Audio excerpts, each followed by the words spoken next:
Peltulubis yang hendak melarikan diri dari lokasi, sempat dikejar oleh Bribtu Galip Suryaganta. Dalam pengejaran tersebut, Bribtu Galip malah mendapat tembakan timah panas dari Kopda Basarsyah. Hal ini terungkap dalam rekonstruksi kasus penembakan 3 anggota kepolisian di Kabupaten Waikanan, Lampung, Kamis, 17 April 2025. Dalam rekonstruksi yang dipimpin langsung oleh Dansatlak Idik Denpom 2-3 Lampung, Kapten CPM Kurinci, dijelaskan bahwa Kopda Basarsyah menembak ketiga korban secara berurutan sendirian. Ia berhasil membidik sebelum para korban sempat melakukan tembakan. Korban pertama adalah Aibda Petrus Aprianto. Menurut pemaparan Kurinci, saat itu Petrus terlihat mendekati tersangka sambil mengarahkan senjata. Tersangka melihat korban satu, Aibda Petrus, lalu menembak sebanyak 2 kali, ujar Kurinci. Kemudian, AKP Lucianto yang mendengar suara tembakan langsung bereaksi dengan mengarahkan pistol revolver miliknya ke arah tersangka.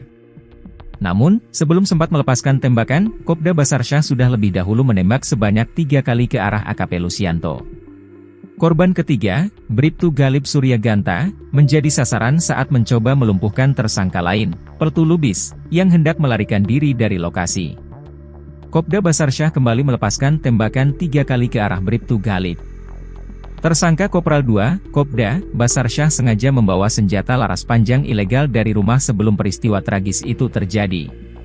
Khusus pada adegan pertama, tersangka mengambil senjata laras panjang yang disembunyikan di plafon kamar belakang rumahnya, terang penyidik dari Denpom 2-3 Lampung dalam pemaparan di lokasi rekonstruksi. Setelah itu, dalam adegan kedua, senjata tersebut disembunyikan di belakang mobil Hilux milik Kopda Basarsyah. Kemudian, dalam adegan ketiga, tersangka diketahui berangkat menuju arena sabung ayam di Kampung Karangmanik sekitar pukul 10 waktu Indonesia Barat.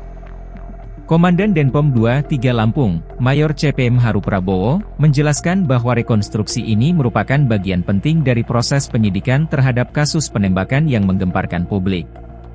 Semua tersangka dihadirkan, termasuk mereka yang ditetapkan oleh Polda Lampung dalam penyelidikan gabungan atau Joint Investigation, kata Haru saat menyampaikan keterangan kepada media.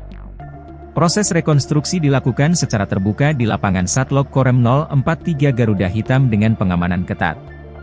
Penyelidikan ini bertujuan untuk memastikan kronologi kejadian serta peran masing-masing tersangka. 3 anggota polisi yang gugur dalam peristiwa ini adalah AKP Anumerta Lucianto, Kapolsek Negara Batin, Aibda Anumerta Petrus Aprianto, dan Bribtu Anumerta Galip Suryaganta. Ketiganya tewas saat menjalankan tugas menggerebek arena judi sabung ayam di Kampung Karangmanik, Kecamatan Negara Batin, pada Senin, 17 Maret 2025, sore.